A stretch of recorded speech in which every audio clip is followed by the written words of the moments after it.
നമസ്കാരം. ഇൻഫിനിറ്റ് സ്റ്റോറീസിന്റെ പുതിയൊരധ്യായത്തിലേക്ക് എല്ലാവർക്കും സ്വാഗതം. നാളെ വിജയദശമി. അമ്മ മഹാമായ സർവശക്ത പൊന്നുതമ്പുരാട്ടി ആദിപരാശക്തി മഹാസരസ്വതിയായി അവതരിക്കുന്ന ഈ വർഷത്തെ നവരാത്രി കാലത്തിന്റെ സമാപന ദിവസം. നാളത്തെ ദിവസം അമ്പലത്തിൽ പോകുന്ന എല്ലാവരും പൂജ എടുക്കാനായാലും തൊഴാനായാലും ഒക്കെ അമ്പലത്തിൽ പോകുന്ന എല്ലാവരും ഞാൻ ഈ പറയുന്ന പുഷ്പാഞ്ജലി അമ്പലത്തിൽ ചെയ്യണേ. നിങ്ങളുടെ ജീവിതത്തിലെ എല്ലാ ദോഷ ദുരിതങ്ങളും തീരും. അമ്മ മഹാമായ ആദിപരാശക്തി നിങ്ങളെ അനുഗ്രഹിച്ച് എല്ലാ സൗഭാഗ്യങ്ങളും നിറഞ്ഞൊരു വർഷം നൽകി മടങ്ങുകയും ചെയ്യുന്നതാണ്. 20-30 രൂപയാവുള്ളൂ. ഒരു ഉപേക്ഷയും വിചാരിക്കരുത്. എല്ലാവരും ഈ ഒരു വീഡിയോ കാണുന്ന എല്ലാവരും നിങ്ങളുടെ വീടിൻ്റെ വകയായിട്ട് ഒരൊറ്റ പുഷ്പാഞ്ജലി അമ്പലത്തിൽ ചെയ്യണം കേട്ടോ. ഞാൻ കൃത്യമായിട്ട് പറഞ്ഞു തരാം പുഷ്പാഞ്ജലി ഏതാണെന്നുള്ളത്. അത് കൃത്യമായിട്ട് അങ്ങ് ചെയ്യുക. നിങ്ങളുടെ ജീവിതം രക്ഷപ്പെടും, കുടുംബം രക്ഷപ്പെടും. പ്രത്യേകിച്ച് മക്കളുടെ പേരിൽ ഈ പുഷ്പാഞ്ജലി ചെയ്യിക്കുക. കുഞ്ഞുങ്ങൾക്കാണ് അതിൻ്റെ ഗുണം ഏറ്റവും കൂടുതൽ കിട്ടുന്നത് എന്ന് പറയുന്നത്. അപ്പം നമുക്ക് മനസ്സിലാക്കാം എന്ത് വഴിപാടാണ് ചെയ്യേണ്ടത്, എങ്ങനെയാണ് ചെയ്യേണ്ടത് എന്നുള്ളത്. അതിലേക്ക് കടക്കുന്നതിന് മുമ്പ് ആദ്യം തന്നെ ഒരു കാര്യം പറഞ്ഞുകൊള്ളട്ടെ. നാളത്തെ ദിവസം അമ്പലത്തിൽ പോകുന്ന എല്ലാവരും നിങ്ങളുടെ കയ്യിൽ ഒരു നാളികേരം കൊണ്ടുപോകണം കേട്ടോ. വീട്ടിൽ നിന്ന് പൊതിച്ചെടുത്ത് ഒരു നാളികേരം കൊണ്ടുപോകണം. അത് വീട്ടിൽ നിന്ന് കൊണ്ടുപോകാൻ പറ്റിയില്ലെങ്കിൽ ക്ഷേത്രത്തിനടുത്ത് പൂജാ സ്റ്റാളുകളിൽ നാളികേരം വാങ്ങിക്കാൻ കിട്ടും. അവിടുന്നായാലും ഒരു നാളികേരം വാങ്ങിക്കൊണ്ട് വേണം പോകാനെന്ന് പറയുന്നത്. പൂജ എടുക്കാൻ പോകുന്നവരും നിർബന്ധമായിട്ടും ഒരു നാളികേരം കൊണ്ടുപോകണം കേട്ടോ. ആദ്യമേ തന്നെ കൊണ്ടുപോയി അത് ഗണപതി ഭഗവാൻ ഉടച്ച് 12 ഏത്ത വിട്ട് ഗണപതി ഭഗവാനെ തൊഴുത് പ്രാർത്ഥിച്ചിട്ട് വേണം പോയി പൂജ എടുക്കാനെന്ന് പറയുന്നത്. ഇനി പൂജ എടുക്കാതെ തൊഴാൻ പോകുന്നവരാണെങ്കിലും രാവിലെ തന്നെ ക്ഷേത്രത്തിൽ ചെന്ന ഉടനെ തന്നെ ആ നാളികേരം ഗണേശന്റെ നടക്കിൽ ഉടച്ച് ഭഗവാനെ ഒരു 12 ഏത്ത വിട്ട് ഓം ഗം ഗണപതയെ നമ ചൊല്ലി പ്രാർത്ഥിച്ചുകൊണ്ട് നാളത്തെ ക്ഷേത്ര ദർശനം തുടങ്ങാവുള്ളൂ എന്നുള്ളതാണ്. ഏറ്റവും മംഗളകാര്യമാണ്. തുടക്കങ്ങളുടെ ദിവസമാണ്, വിദ്യാരംഭ ദിവസമാണ് വിജയദശമി ദിനം എന്ന് പറയുന്നത്. ഭഗവാനെ പ്രസാദിപ്പിച്ചുകൊണ്ട്, മഹാഗണപതിയെ പ്രസാദിപ്പിച്ചുകൊണ്ട് വേണം നാളത്തെ പ്രഭാതം പുലരാൻ എന്ന് പറയുന്നത്. ഞാൻ ഉൾപ്പെടെയുള്ള ലോകമെമ്പാടുമുള്ളവരെ സംബന്ധിച്ചിടത്തോളം രാവിലെ ഗണേശ പൂജ ചെയ്ത് ഗണപതി ഹോമം നടത്തിയാണ് ദിവസം ആരംഭിക്കുന്നത് എന്ന് പറയുന്നത്. അത്രയും ചൈതന്യമുള്ള ദിവസമാണ് നാളത്തെ ദിവസം. ഗണേശനെ പ്രസാദിപ്പിച്ചാലേ നിങ്ങൾക്ക് അതിൻ്റെ ഗുണം ലഭിക്കുകയുള്ളൂ എന്നുള്ളതാണ്. ഈ ഒരു നവരാത്രി കാലം സമ്പൂർണ്ണമാകണമെങ്കിൽ ഗണേശനെ നാളെ തൊഴുതിരിക്കണം. ഏറ്റവും ഐശ്വര്യമുള്ള കാര്യം. അപ്പം രാവിലെ കൊണ്ടുപോയി ഒരു നാളികേരം ഉടച്ച് സകല വിഘ്നങ്ങളെയും ഇല്ലാതാക്കി ഗണേശനെ 12 ഏത്ത വിട്ട് തൊഴുതുകൊണ്ട് വേണം ക്ഷേത്ര ദർശനം ആരംഭിക്കാൻ എന്ന് പറയുന്നത്. അതുപോലെ തന്നെ ഓരോ രൂപ നാണയം കൊണ്ടുപോകണം കേട്ടോ.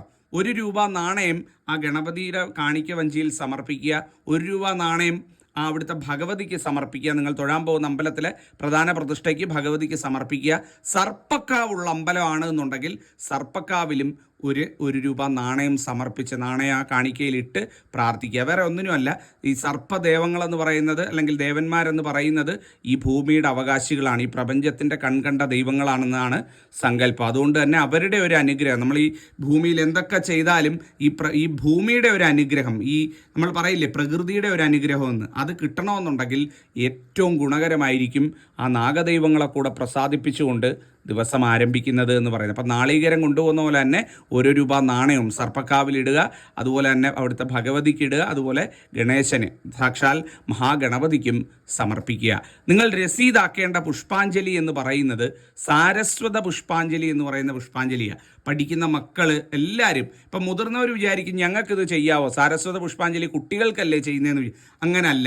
ഈ വിദ്യ എന്ന് പറയുന്നത് നമ്മൾ പുസ്തകത്തിൽ പഠിക്കുന്ന അല്ലെ സ്കൂളിൽ പഠിക്കുന്ന മാത്രമല്ല, നമ്മളുടെ ജീവിതത്തിലുടനീളം സാരസ്വത പുഷ്പാഞ്ജലിയുടെ ഒരു ചൈതന്യം നമുക്ക് തൊട്ടറിയാൻ സാധിക്കും. നമ്മളുടെ തൊഴിൽ, കർമ്മമേഖല എല്ലാത്തിലും നമുക്ക് ഈ സാരസ്വത പുഷ്പാഞ്ജലി ചെയ്യുന്നതുകൊണ്ട് ഗുണം കിട്ടും എന്നുള്ളതാണ്. അപ്പോൾ ആരെങ്കിലും തെറ്റിദ്ധരിക്കുന്നുണ്ട് ഇത് പഠിക്കുന്ന മക്കൾ മാത്രമാണ് ചെയ്യേണ്ടതെന്നാൽ അങ്ങനല്ല.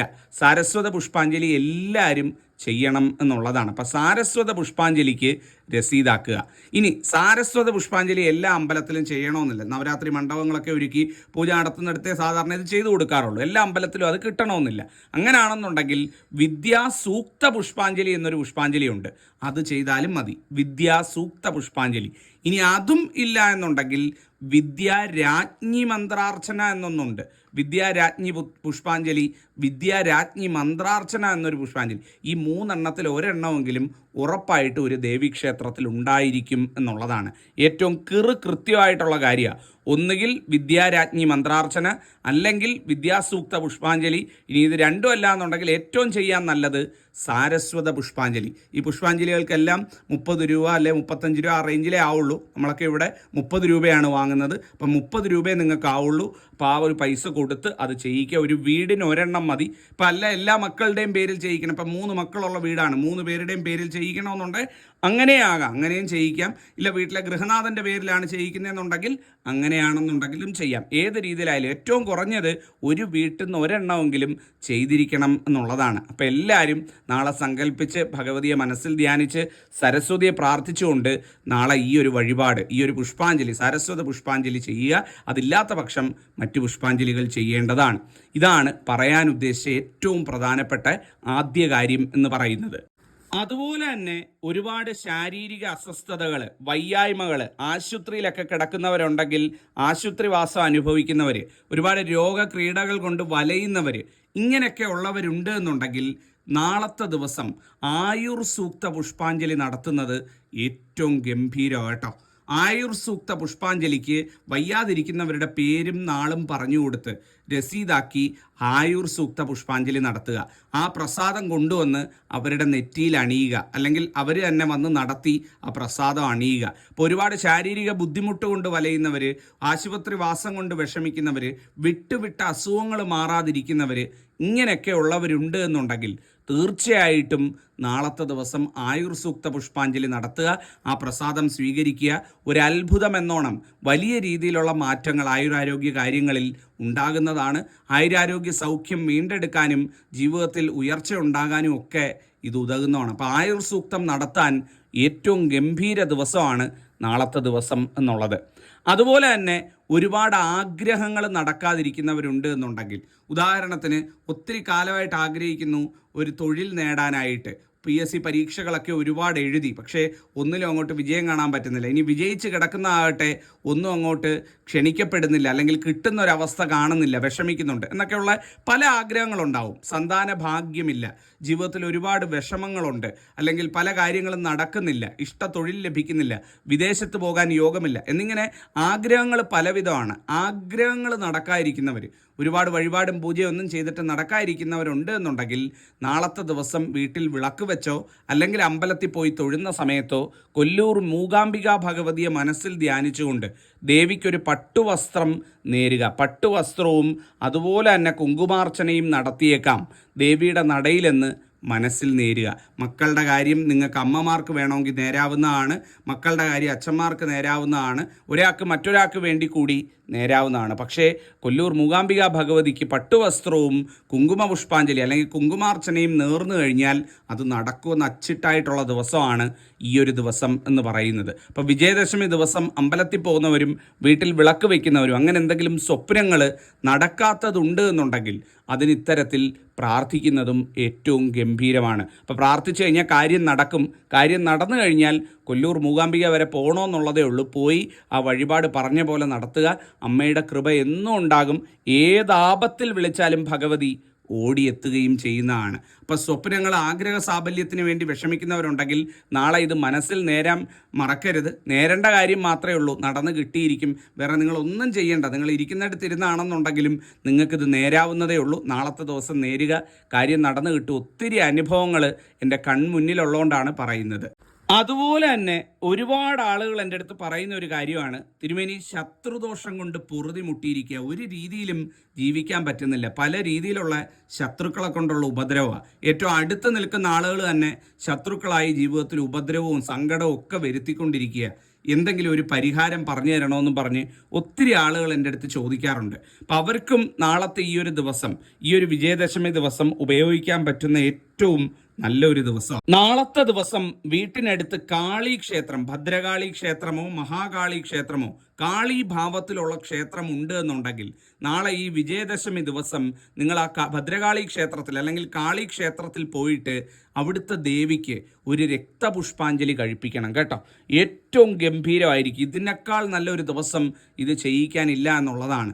ആരാണോ ശത്രുദോഷം കൊണ്ട് കിടന്ന് വലയുന്നത് അവരുടെ പേരും നക്ഷത്രവും പറഞ്ഞു കൊടുത്ത് അവിടുത്തെ ദേവിക്ക് രക്തപുഷ്പാഞ്ജലി നടത്തണം. രക്തപുഷ്പാഞ്ജലി നടത്തി അതിൻ്റെ പ്രസാദം വീട്ടിൽ കൊണ്ടുവന്ന് വെച്ച് എല്ലാ വെള്ളിയാഴ്ച തോറും അത് അണിയുക. ഏറ്റവും ഭംഗിയായിരിക്കും. അത് തീരുന്നിടം വരെ എല്ലാ വെള്ളിയാഴ്ച അണിയുക. ആരൊക്കെ നിങ്ങളെ ദ്രോഹിക്കാൻ വരുന്നുണ്ടോ, നിങ്ങളെ മനസ്സ് വിഷമിപ്പിക്കുന്നുണ്ടോ, നിങ്ങളുടെ ജീവിതത്തിൽ ശത്രുദോഷം വിതയ്ക്കുന്നുണ്ടോ, അവരൊക്കെ ഒഴിഞ്ഞു പോകും. അല്ലെങ്കിൽ അവരുടെയൊക്കെ ജീവിതത്തിൽ അതേപോലുള്ള കാര്യങ്ങൾ വന്ന് അവർ നമ്മളിൽ നിന്ന് മാറിപ്പോകുന്നതായിരിക്കും. നമുക്കാരെയും നിഗ്രഹിക്കുക എടുക്കുകയൊന്നും വേണ്ട, പക്ഷേ നമുക്ക് ദോഷമില്ലാതെ ജീവിതത്തിൽ മുന്നോട്ട് പോകാൻ വേണ്ടിയാണ്. അപ്പോൾ എല്ലാവരും ശത്രുദോഷം കൊണ്ട് വലയുന്നവരുണ്ട് എന്നുണ്ടെങ്കിൽ നാളത്തെ ദിവസം ഭദ്രകാളി ക്ഷേത്രം അല്ലെങ്കിൽ മഹാകാളി ക്ഷേത്രം വീട്ടിനടുത്തുണ്ടെങ്കിൽ ഈ വഴിപാട് അവിടെ ചെയ്യാവുന്നതാണ്. ഏറ്റവും ഗംഭീരമായിട്ടുള്ള വഴിപാടാണ്. അപ്പം ഞാനിന്നിവിടെ 4-5 വഴിപാടുകൾ പറഞ്ഞു തന്നു. നിങ്ങളുടെ പ്രശ്നം എന്തു തന്നെ ആയാലും ഞാൻ ഈ പറഞ്ഞതിനനുസരിച്ച് നിങ്ങൾക്ക് വഴിപാട് ചൂസ് ചെയ്ത് ചെയ്യാവുന്നതാണ്.